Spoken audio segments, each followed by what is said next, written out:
नमस्कार। उत्कृष्ट कृति समीक्षा क्रम 5 में आज मैं 2 पुस्तकों पर अपनी समीक्षा का पाठ करना चाहता हूँ।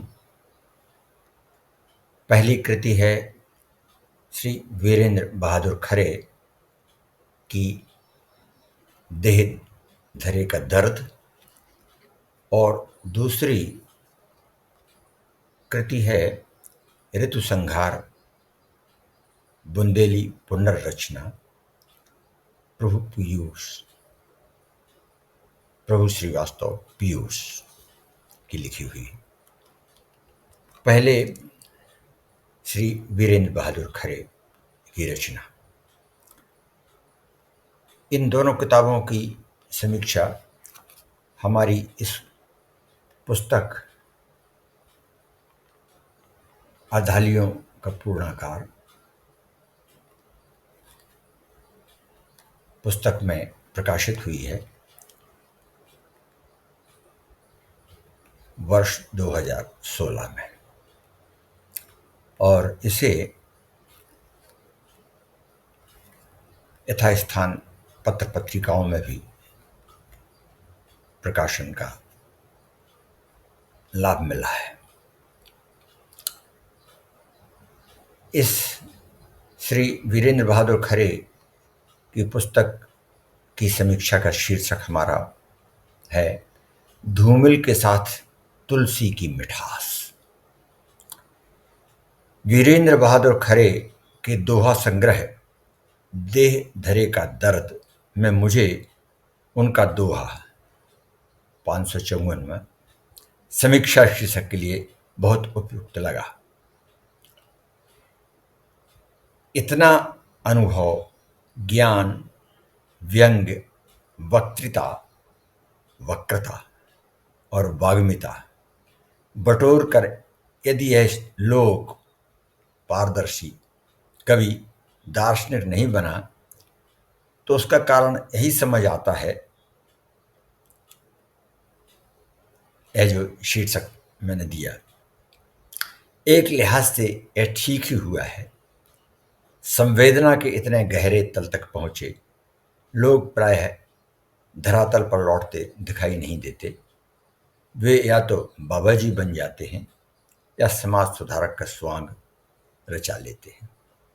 इस कथन की पुष्टि के लिए मेरे पास संबल अंतःसाक्ष्य है। किया उम्र भर इस तरह सांसों का व्यापार, किया उम्र भर इस तरह सांसों का व्यापार, नकद नकद खरीदा दुख यहाँ सुख दे दिया उधार। 468वां दोहा और 486वां दोहा भी। धरती हो पैरों तले भले न हो कुछ पास, धरती हो पैरों तले भले न हो कुछ पास, छू लूंगा मैं गगन को है मुझको विश्वास। यह जरूर पूछा जा सकता है कि सब कुछ जान जाने और आगे पीछे की इतनी टोह ले लेने के बाद इस आत्मज्ञानी कवि को तुलसी जैसे परम विश्राम की प्राप्ति क्यों प्रकट नहीं होती। कारण स्वयं दिया हुआ है कवि ने।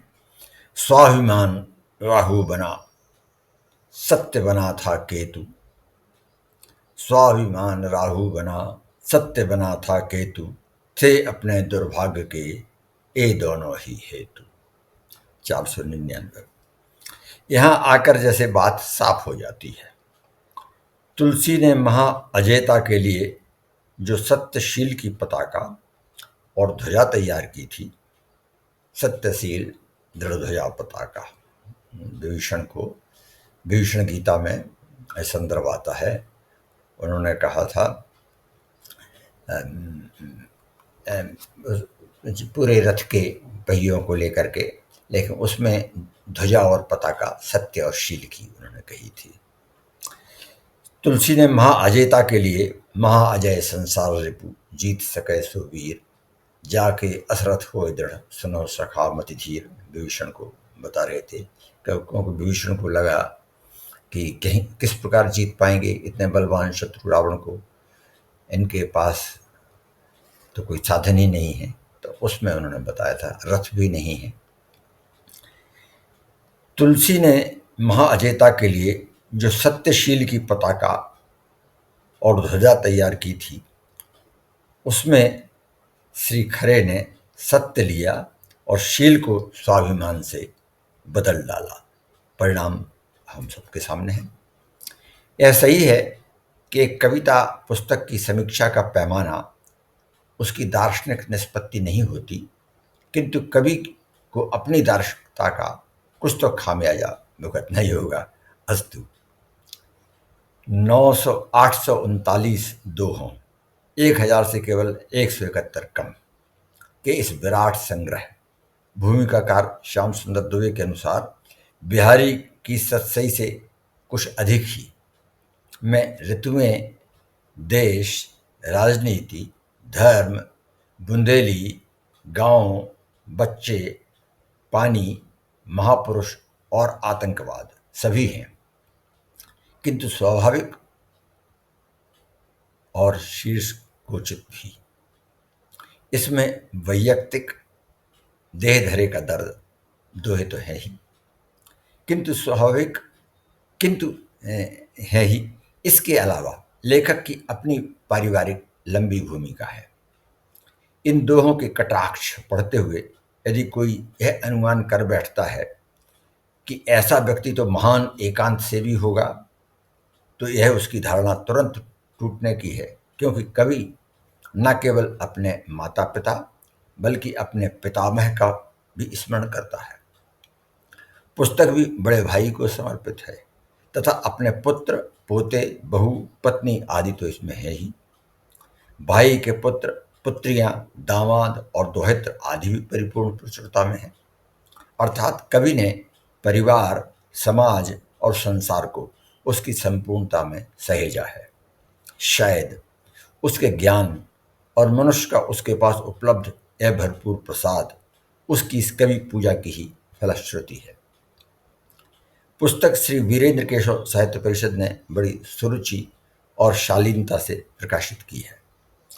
इससे ही बड़ा काम इस परिषद का एक सिद्ध हस्ताक्षर का प्रकाश में लाना है, जिसके संबंध में श्री श्याम सुंदर दुबे ने अनेक शाह प्रमाणित किया है कि श्री खरे कोई घुसपैठिया कवि नहीं है।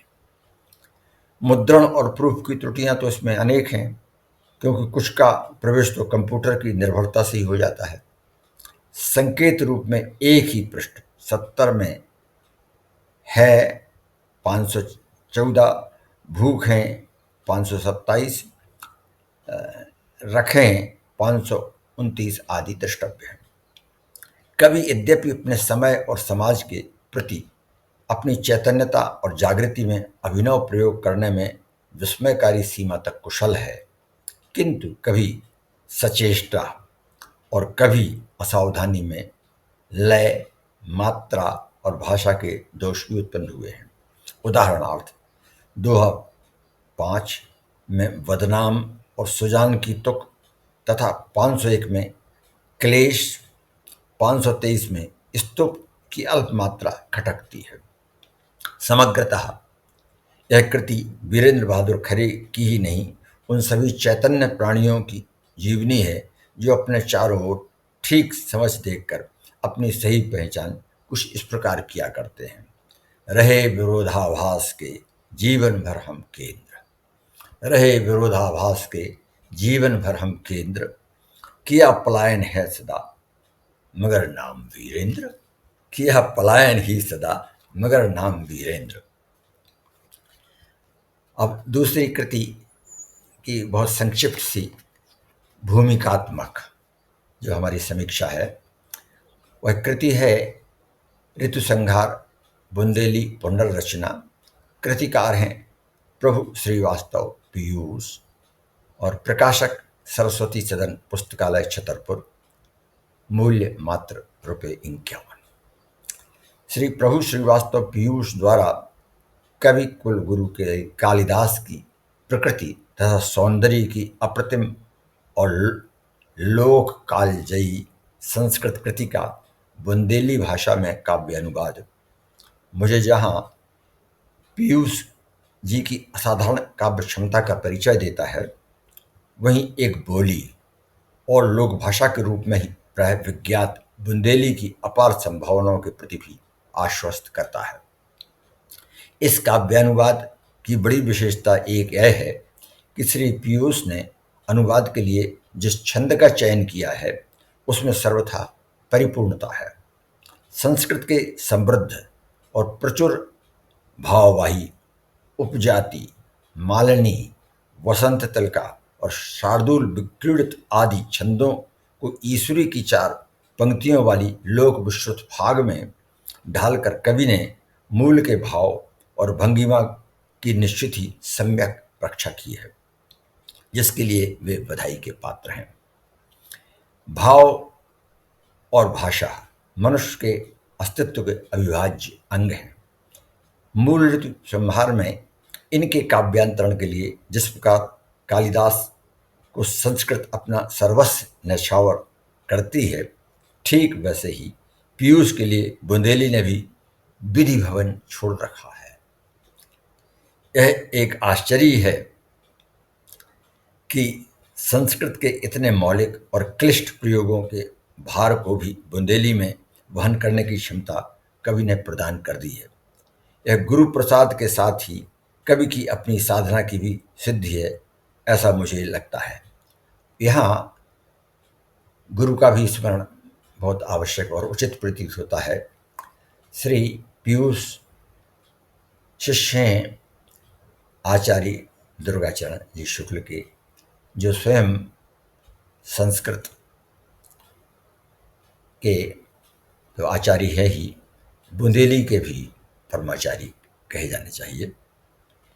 मैं इस काव्यानुवाद की आत्यंतिक सफलता की कामना करता हूँ। आज के लिए इतना ही। बहुत बहुत धन्यवाद।